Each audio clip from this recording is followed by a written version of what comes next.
welcome to the Daily Delulu. Hey guys, I'm Candice, I'm Nebi. and we're going to be doing this more often. All right guys, in this episode, we're going to be going over addiction and using vices to cope. We talked a lot about how addiction can be healthy or unhealthy, depending on the season that you're in, and being able to recognize what season you're in and how to be obedient to that. So we hope you get something from it. So tell me your thoughts. Addiction isn't the problem. It's the solution when pain goes unhealed. Yeah, honestly, that hasn't felt more real to me than the past few weeks that you literally had to come to the house and save my life because I never experienced that much emotional stress. And really, like, it really hit me that, I want to escape this. Like, I don't want to be in this. I don't want to sit in this feeling. Like, and it made me, like, I wanted to drink. I wanted to smoke. I wanted to do all these things that I normally don't do because I didn't want to be there. Just trying to numb it out, huh? Yeah. And yeah. Were you able to identify exactly what you were trying to sit in? Like, I feel like naming it is always the first step. Yeah. Because you got to be able to name it to identify it to then address it. So have you been able to name it? You don't have to tell us out loud, but have you come up with that? So after that week, yes. But when I was going through it, no. Like, I didn't actually know what the feeling was. And I paired it with grief because that's what I had to tell myself or ask myself. What does this feel like? When was the last time I felt this? Like, what am I actually experiencing? And it really felt like a loss, like just grief. And it was just hard to, like, my body was just not processing it right. I know that outside of relationship, I mean, obviously in relationship, it's like those emotions are so strong. Yeah. I know that a lot of my habits, I've deeply identified with being a smoker since I was like 15. I started smoking when I was 15. Yeah. So it's like, it just feels like part of who I am. And because I've never been drawn to like drinking or any like hard drugs, I'm like, everyone has a vice. Why can't this be mine? And everyone always says to me, well, if it's not keeping you back from the things you want to accomplish, like, why stop?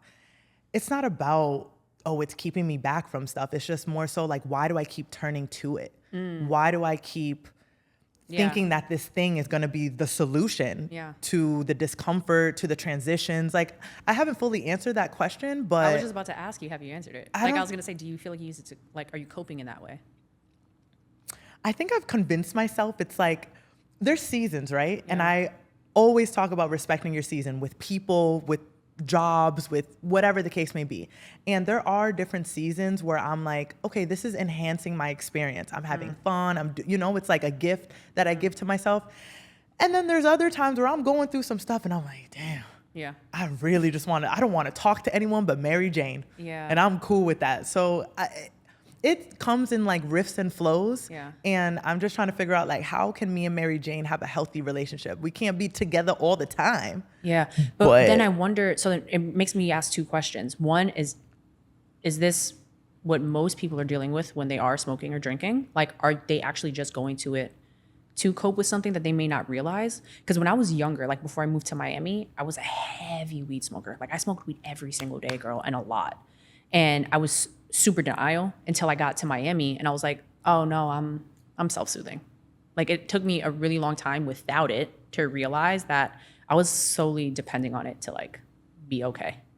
And so now I'm like, is everybody that smokes in some way self-soothing, and either they know or they're in denial? And then my next question is, at what point do you get so healed and so, like, complete that if you smoke again, it's not because you're self-soothing, it's because you actually just enjoy it? Like, I don't think it even the only container is just like vices that we know of, like smoking or drinking. Well, gym is a vice as well, right? Like, or food. Right. There's a lot of people that are just like soothing themselves with food. Yeah. Anything that you consume too much of is an addiction. If you find yourself not being able to stop this habit or stop the consumption or the overconsumption of that thing, you're more than likely probably addicted to it, just like we're addicted to our phone. Yeah. Like, scrolling is an addiction. So I'm trying to define, like, are there positive things to be addicted to? Because if the addiction is just going to filter itself through different modems, that's a good question. Is addiction and obsession the same thing? Yeah, because isn't it being obsessed with something? No. Aren't you supposed to be obsessed? I'm obsessed with podcasting. Right. Is that a healthy addiction? Yeah. Or is that me covering? So I guess then it would be, you're going to get addicted to something regardless. So make sure it's something that's benefiting you. Well, what I'm working through is, what do I identify with? Do I want to identify as a smoker? What's the ROI on that? Like, am I getting a brand deal from Wiz Khalifa? Like, you never know. Like, I always wanted my own dispensary, and I wanted to come out with a strain. Yeah. But again, too much of anything. So it's like, again, going back to the seasons, like you got to respect your season. I'm in school right now. I have to draw back on smoking because I need clarity. I need to be clear, you know? So how do you feel about obsession though? Like, what are you obsessed with right now? Girl, everything. I have a hyper obsessive personality. You identify with it. That's what I'm saying. Yeah. So is it that switch in your brain that's like, you just need to figure out what you identify with? My thing is this though. So for me, drinking and like smoking wasn't something I was comfortably addicted to because I felt like it was hurting me. Like, so for me, it was, what is my end goal? Who is the overall picture of the person that I want to be? She's successful. She's extremely lean. She has a 6-pack. Like, she can squat, 315 pounds, like all of these things, right? She has X amount of money. She's like spiritual. She has good family relationships, good friend relationships, a good marriage. So where did drinking fall into benefiting that person? So then it was like, I'm not going to get addicted to drinking. So it, like, not saying that I could have gotten addicted to drink. Well, I mean, I could have, right? Because it's an easy thing to do and it's fun. But I didn't feel like when I was doing it, it was like bringing me closer to that. So I get addicted to a lot of things. I'll hyperfixate on stuff. But I try to make sure that I'm hyperfixating on things that are bringing me closer to who she is and not like taking me away from her. So we're both first generation immigrants. Yeah. Do you feel addicted to working? Yes. Well, that's the next thing. I have a money issue. I know. And I had this conversation. That's a whole next thing. I know.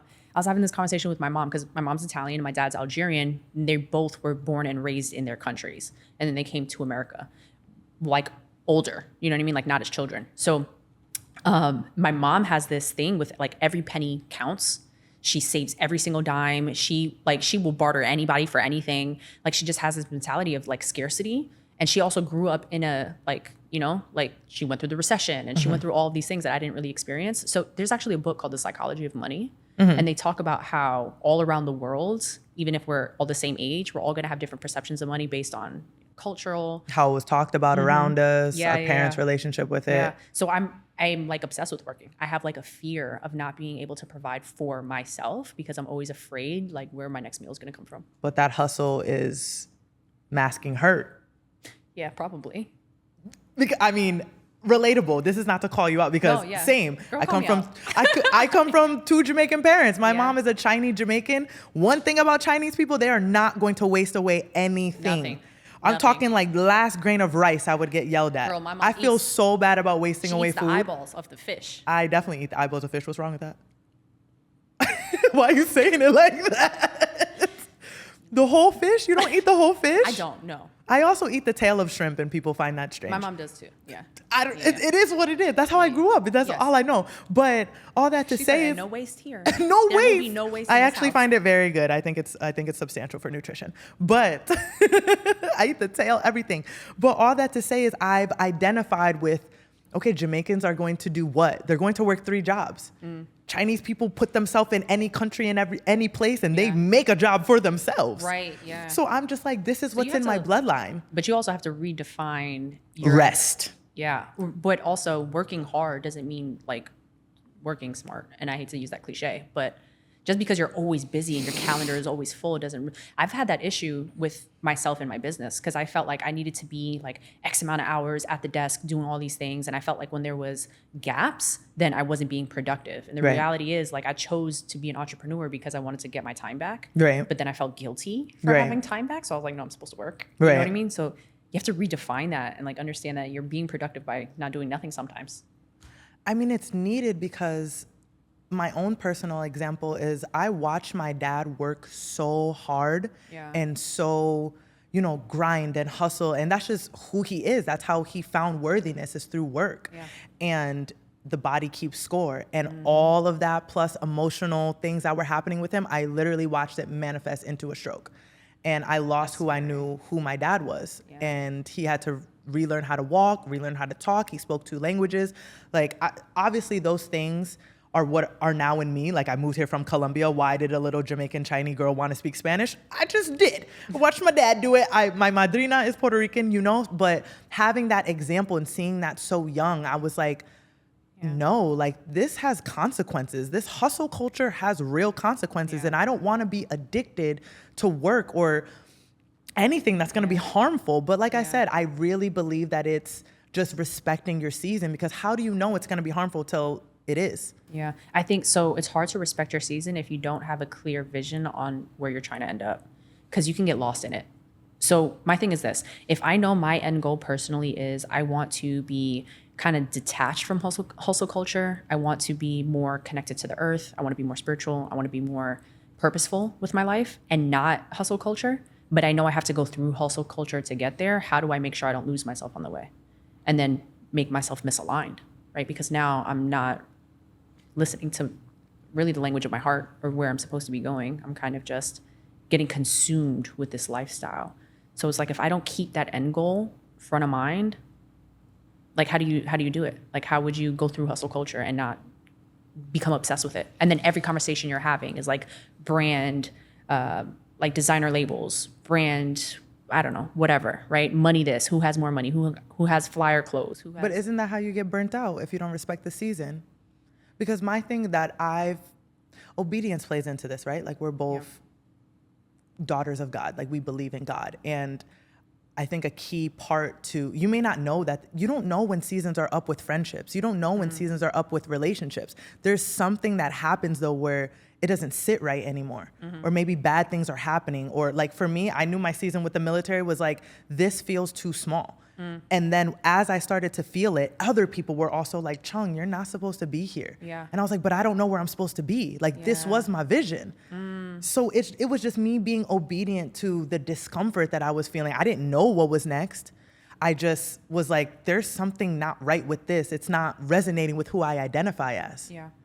So that's where I feel like that's where you have to like be intuitive, and you really got to be in tune with yourself regardless of what the world is telling you. Yeah. Because there is time and season, like you said, like you do got to work to be a soft life girl without all the extra things that they're not telling us that come with the soft life. You got to get your hands dirty, because this ain't no mommy daddy money. This is no sugar baby money. Like we really doing this. You gotta work. So it comes with work, but it's about like, okay, when my body is feeling sick, if I'm working, I'm getting these deals, something is going to slow me down on purpose if I don't do it myself. I was just going to say, being self-aware in that space is really important though, because I feel like even what I was just going through, right, the growing pains that I was going through, my body was literally telling me, this is not comfortable for us, right? My central nervous system is responding to this. So me being in a space of like, okay, let me listen to what my body is saying and not take it as a personal attack, not feel like, oh my God, everything's falling apart, but really saying like, oh, I'm going through this for a reason. I'm feeling down for a reason. I'm feeling uncomfortable for a reason. And it's literally your body talking to you. Your body talks to you all the time. And I think people are just afraid to listen. It goes back to the drugs. You don't want to listen to your body that's speaking to you. So you rather just numb it because you don't know how to cope with it. The reality is it's a language. It's literally a language, and it's trying to speak through physical ailments. What I watched you do really well with observing this recent situation it was down bad. But you had to move through the emotions because I gave you the example of the river dam, right? When things are so built up, and you did a really good job, and you do a really good job at like remembering what in your childhood had triggered this, because that's the root of it, right? So like I was watching you, we would play on our phone and you'd be like, wait. Ding. This thing happened when I was younger, and that is why I'm feeling this. And I was like, there you go, my love. You did the work, you baby. Getting it. You did the work, because it's like, that's what it comes down to. Like, but if I didn't sit with that, I probably wouldn't have gotten there. Like, but it was happening in interim of us drinking and smoke. Like, it's not like. But I think, okay. True. And I'm not promoting, to move through that. But what I'm saying is. But I'll actually, no, sorry. Yes, we were drinking and smoking, but I think it was the conversations. Right. You know what I'm saying? Because I could have been drinking and smoking and just been by myself in the house. Yeah. But it was the fact that we were just talking, right? Like getting it out. And then it was just like, oh, but this makes sense. Oh, this makes sense. Oh, this. And then it was just like. Yes. It was the communication, I think, more than anything. And I don't think I fully gave them the full thought on the river dam. But oh, sorry. Go ahead. Yeah. No, it's okay. When you have so much pent up emotion, it's like a river dam, right? Like the dam is blocked off and it's just flowing and it's flowing until something breaks it. Now everything is flowing out. Yeah. And that's when you feel everything. And it's like you're crying and you don't know when to stop. But eventually that flow levels out where it's like, okay, we're okay. But that's what happens when you numb yourself. And to the point of what you're saying, yes, you were trying to numb yourself in a way. Was it OD? No, we weren't going to the club. It was just a quick 48 hours of just trying to sort some stuff out. Yeah, we're like watching some movies and having some wine. But so relax. she definitely moved through it where she wasn't like, I'm not gonna cry, I'm just gonna drink more. Like you literally were like, no, let me use this moment where I feel a bit more open by these things that we're using and to get insight from it. So it's just like, for me, I just wanted to smoke more. I was like, yeah, insight. And that's why I love weed. I'm not gonna lie, I love Mary Jane because it helps you. I feel like it helps me just open up my brain, because my thing is that my brain is moving so fast. What about shrooms? I mean, it just depends on the environment, because I'm not gonna go to like a party and do shrooms. That's too open. You need more intimate spaces. Yeah, like I need it to be like in nature or whatever the case may be. But I know that like I can smoke anywhere because my brain is already running hamster wheel. That's the one thing that helps me like, all right, let's tone it down. But what I've realized is it's just about breath. I can do the same thing with meditation. I'm just using something in between to help me.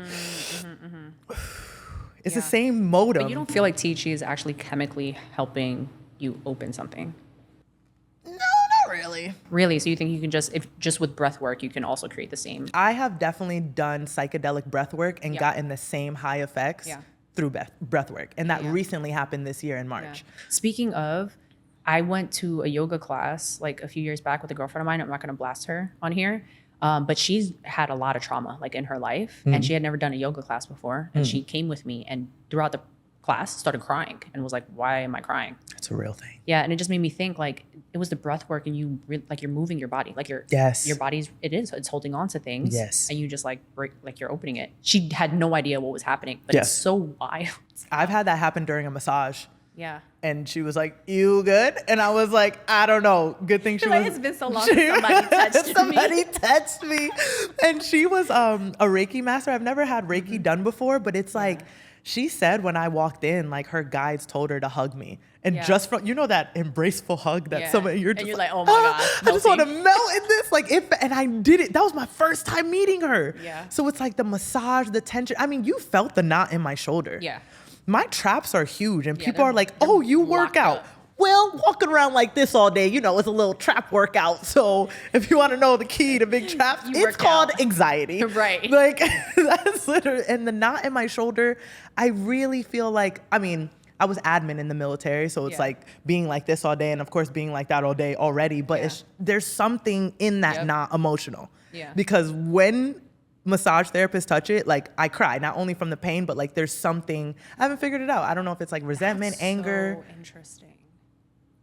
That is interesting, girl. So hope to hear from you guys soon. Yeah. Tell us what you want to talk about. Tell us what you want to hear from two friends that are working through their own personal issues, that are working through friendship, how to do business together, and all the things. So and we're going to be publicly healing our trauma one episode at a time. See y'all soon. All right.